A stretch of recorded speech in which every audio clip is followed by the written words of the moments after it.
read some comments. One guy says he loves it when I talk or tell stories about anything. And I'm like, that's cool.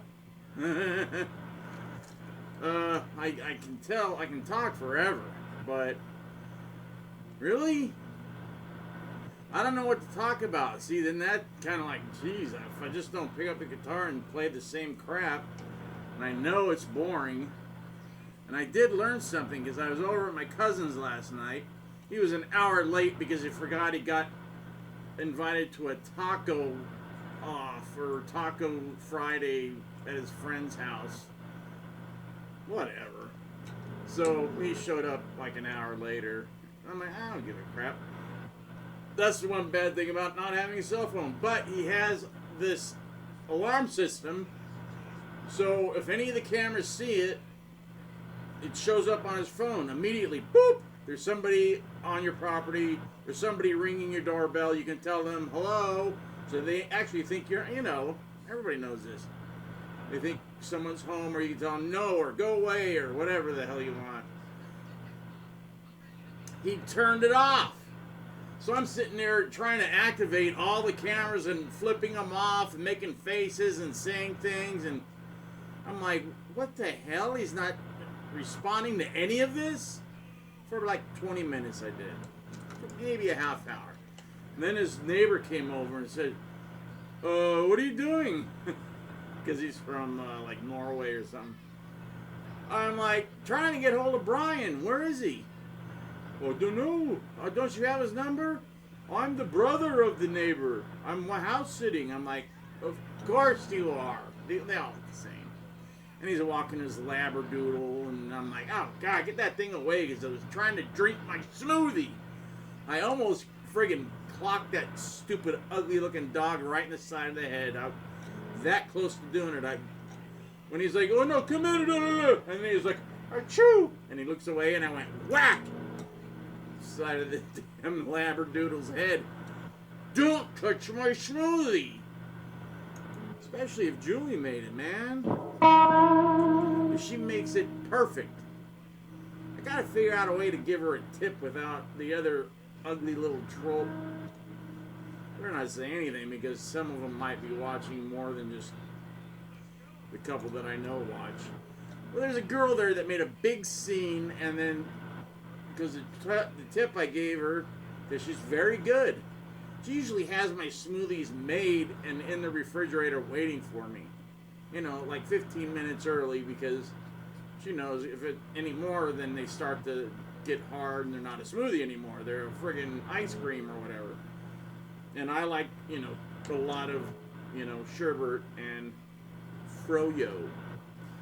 God, I hate that. I hate abbreviations. But anyways, I get 2 scoops of orange sherbet and 2 scoops of froyo, and a ton of peaches, all the other fruit, you know, strawberries, mangoes, and another one. And a lot of peach juice in one. So it's kind of liquidy, and I could suck down my old man pills. Not really old man pills, it's mainly for the neuropathy, so I can do this. So there's the talking. I showed the cowbell to my cousin. He loved it, and he's like, I'm gonna get it, and he goes, maybe I shouldn't. I go, dude, you've got like 3 houses and 2 cars and 4 motorcycles and all this junk. You've got a whole, you know, thing. Your whole house is filled with audio equipment that you don't even use, and all his lights are on like a system, you know, a lighting system for like stage lighting. But he just hooked it up to his house. So different colors will come on while you're watching the TV or whatever.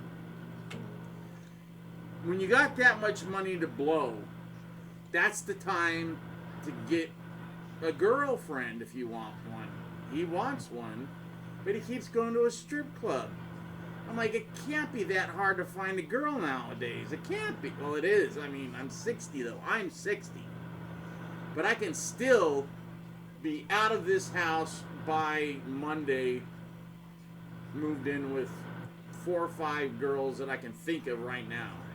4 or 5 is really sad when, you know, Back in the day, it was like 50 or 60. And I always had my, 20 girlfriends that I liked in this area when I was home. And I could call on, but I had to make sure some of them didn't think I was home and some of them knew I was home, so I could call. And like, I am going to call this one because she has a perfect rear. And she would always come over and like, can I look at your CDs? And she'd, oh my gosh. I go, dude. I said, and I would call her dude. I go, dude, with a body like that, you should be making money. Like, not, like at a club. Not like full on, but just, dancing. Just dancing in like a little bikini thing. She's like, they got those? I go, yeah. So I took her to one. She goes, well, wonder if I wanted to like just put the pasty things on. I go, let's go to that one. So I took her to Jumbo's Clown Room. And that was the beginning of the end. Because she got a job there immediately. And then from there she went to, gosh, it's been around forever. I don't know. I don't want to talk about strip clubs. I'm a 60-year-old man. I haven't been to one. I don't like them. I actually went to one with a friend like 30-something years ago. Whenever, like a year or two after I stopped drinking. It was the weirdest thing ever. I'm like, what? These chicks are dancing around for these drunk losers. How weird. Because when I went there, I was always going to see a girl that I knew, that I'd met, not there. Like she'd met me at a show or at the Rainbow or at some other club. The Cat House was big at the end. I always hated the Cat House though. It was just filled with like people posing, literally, just standing against the wall. I'm like, losers. I mean, I did that, but when other people did it, they're losers. So there you go.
That's it.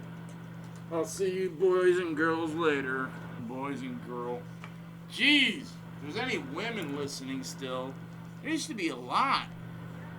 Now I'm not trying. I'm just picking up the guitar and playing the same crap.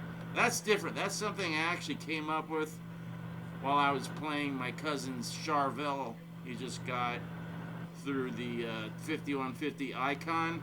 I go, why does this thing sound like shit, the amp? He goes, I don't know. I go, does it have a Celestion? He goes, yeah. I go, well, it doesn't sound right. He goes, it's a 10-inch. I go, 10-inch? You don't get a 10-inch for a friggin' Van Halen amp. What the? Only cost him $400, and it's the Icon. I would just get, out and put a 10 or a 12 on the external cabinet, something. Because that sounds like dick. Anyways, I was playing along to Pantera live at the Palladium in 1992, and I was there, and I could actually see my girlfriend at the time, one of them, the main one, and that was number one. She was number one at the time. Number one girl, because I was living with her. And she would get in the pit. She was like hardcore. She was like punk and metal, but she was gorgeous. Gorgeous. But she liked to get in the pit, and I'm like, screw that crap. Screw that shit. So I would go, like, the Palace, there's nowhere to sit. Is it the Palace or Palladium? Wherever it's open. So general admission, she's out there, twirling around, getting thrown around. And there's, like, stairs, and you can sit on the stairs if you want. And I remember the guy sitting on the stairs shooting the show. I'm like, dude, if that comes out, I'd like a copy. He's like, yeah, man. Yeah, right. And the first time I saw it was last night. But it's a great copy. It's a good copy of that show. And that is friggin' Vulgar Display was just coming out, or it just come out. Yeah, it just come out. And they were killing.